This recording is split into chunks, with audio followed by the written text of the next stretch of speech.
وعلیکم السلام ورحمت الله وبرکاتو. یو ورور د شرعي مسلې متعلق سوال کړی. دی وایي چې په روژه کې یو کس شونډې غوړوي نو غوړولی شي او که نه دې سره خو به روژه نه خرابیږي. دا یاد لرئ په روژه کې که یو کس د ضرورت په بنیاد باندې شونډې غوړوي نو غوړولی شي، البته اجتناب او احتیاط دې کوي د دې خبرې چې د هغې اثرات هغه دننه خېټې ته لاړ نه شي. نفس شونډې غوړول په دې روژه نه خرابیږي. احتیاط دې کوي چې د هغې غوړوالی او د هغې اثرات دا خېټې ته دننه لاړ نه شي. وعلیکم السلام ورحمت الله وبرکاتو. یو ورور د شرعي مسلې متعلق سوال کړی. دی وایي چې یو کس د ماسخوتن په تراوو کې په ترتیب سره سورتونه وایي. مخکینی رکعت کې مخکینی سورت وایي، وروستوني رکعتونو کې وروستوني سورتونه وایي په ترتیب سره. البته دی وایي چې دته 13مه سپاره یاده ده، لیکن یو سورت یو ځای نه وایي، بل د بل ځای نه وایي، په ترتیب سره یې وایي، خو لیکن کوم چې ورته اسانه وي هغه وایي. دی سوال دا کوي چې په دغې ترتیب سره دی سورتونه ویلی شي او که نه.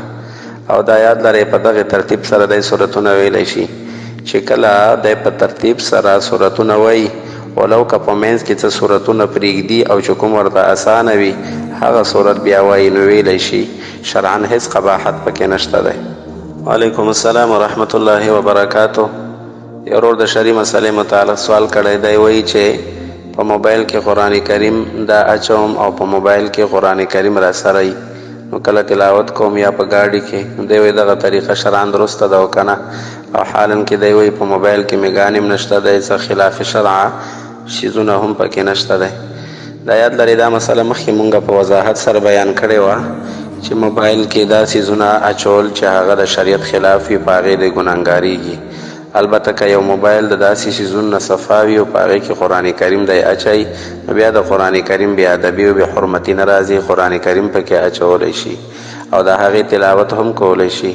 خو بعضې علما لیکي، بعضې علما چې کله دی بې اودسه وي نو موبایل چې کله په لاس کې اخلي او تلاوت کوي نو څه کپړه کې د موبایل نیسي. چې کله بې اودسه وي نو په یو لاس د موبایل په کپړه کې ونیسي او د دې بل لاس د ګوتو نه د کپړه توکي او هغه صفحې د قرآن کریم چې کله تلاوت کوي هغه دې پې اړوي راړوي. نو دغه طریقه د اختیارولی شي او تلاوت کولی شي. وعلیکم السلام ورحمت الله وبرکاتو. یو ورور د شرعي مسلې متعلق سوال کړی دی. دی وایي چې یو محله کې مسجد وي او هلته به قاعده جمع کیږي، نو په داسې مسجد کې دویمه جمع کول چې د محلې خلک راځي دویمه جمع کوي، د دوی دا دویمه جمع درسته ده او که نه. دا یاد لرئ د دغې مسلې متعلق سوال شوی و او ما تفصیل سره د هغې جواب کړی و. د دې باره کې فتاوا قاسمیې 6 جلد 7 سورتونه ذکر کړي دي. خلاصه د جواب دا ده چې که چېرته په یو محله کې مسجد وي او د هغې دپاره یو امام متعین او معلوم وي او د هغې دپاره مؤذن هم متعین او معلوم وي او 5 وخته پکې د محلې خلک جمع کوي، په جمع سره لمونځ کوي، نو یاد لرئ په داسې مسجد کې د محلې خلکو دپاره دویمه جمع کول دا مکروه دي، دوی به نه کوي. البته دې کې 2 صورتونه فقها ذکر کوي.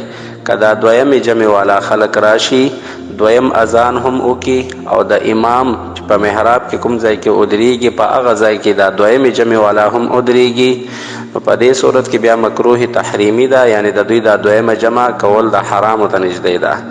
البته که چېرته دا دویمې جمع والا خلک د محلې والا دویم اذان خو اونکي او په محراب کې هم د دوی امام اونه درېږي وروسته ودرېږي، نو بیا هم د حضرت امام ابو حنیفه رحمه الله او د حضرت امام محمد رحمه الله په نیز باندې د دوی دا دویمه جمع کول بیا هم مکروه دي. اگر چې امام ابو یوسف رحمه الله ورته جایز وای، خو امام محمد رحمه الله، امام ابو حنیفه رحمه الله ورته بیا هم مکروه وای. د دغې مسلې متعلق ما د کتابونو حوالې درواستولې: احسن الفتاوا، فتاوا رشیدیه، شامی، بدائع الصنایع، المبسوط لسرخسی، دې ټولو په دې باندې لیکل کړي دي. د دې متعلق ما حواله جات درواستول. وعلیکم السلام ورحمت الله وبرکاتو. یو ورور د شرعي مسلې متعلق سوال کړی دی. دی وایي چې یو کس د قطرو بیمار وي، تشودس ماته تیزي، داسې کس چې نیمه ګنټه پس بیا ته تشودس ماته یو قطرې پې راځي. سوال دا کوي چې د کپړو او د اودس طریقه به صحیح. دا یاد لرئ په شریعت کې یو معذور دی یو غیر معذور دی. معذور هغه کس ته ویلی شي چې هغه د لمانځه د وخت داخلېدو نه پس چې کله د لمانځه وخت داخل شي دی دومره هم خپل قطرات او تش اودس ماته نشي ایسارولی چې دی اودس وکړي او فرض لمونځ پرې وکړي د سنتو رکعتونو نه علاوه صرف فرض رکعتونه پرې وکړي دومره مقدار هم د تش اودس ماته او قطرات نه ایساریږي نو که داسې یو کس وي دا معذور دی دا کس به چې کله وخت داخل شي اودس وکړي نو که دا تش اودس ماته او قطرې نه ایسارېدې نو په همدغې حالت کې دی لمونځ کوي که کپړې هم پاکې نه پاتې کېدې همدغسې قطرات پرې راتله په همدغې کپړو کې د لمونځ وکړي دې ته د شریعت په اصطلاح کې معذور وایي البته که چېرته معذور نه وي داسې یو کس چې هغه دومره خپل قطرات ایسارولی شي تش اودس ماته ایسارولی شي چې دی په هغې کې اودس وکړي او فرض رکعتونه پرې وکړي که دومره مقدار یو کس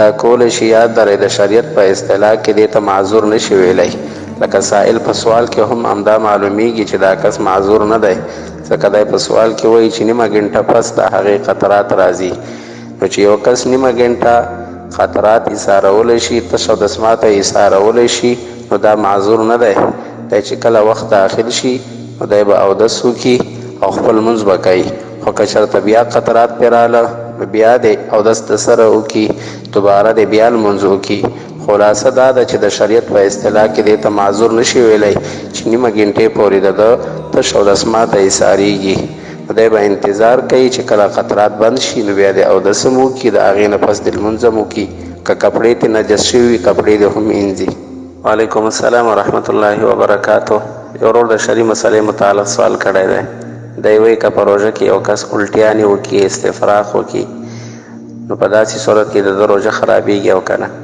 دا یاد لرئ که د چا الټیانې غیر اختیاري خولې ته راغلې او الټیانې وکړې استفراق یې وکړو نو په دې روژه نه خرابېږي البته روژه هله خرابېږي فقها لیکي چې کله خولې ته ګوتې واچوي په خپله او قصدن او عمدن غواړي چې زه استفراق وکم کله کله د یو چا معده ډکه وي هغه خپله معده خالي کول غواړي نو خولې ته ګوتې واچوي قصدن استفراق کوي نو که داسې چا قصدن وکړو بیا یې په ډکه خوله باندې استفراق او الټیانې وکړې نو د هغې کس روژه خرابېږي دویم فقها لیکي که چا الټیانې وکړې غیر اختیاري خو بیا یې قصدن تیرې کړي نو قصدن دوباره تیرولو سره روژه خرابېږي خو که چېرته قصدن یې نه کړي الټیانې او تیرې کړې هم نه غیر اختیاري او چاته الټیانې راشي استفراق راشي تیرې هم نه کړي په هرې لړه کې نو په دې روژه نه خرابېږي روژه یې شوې ده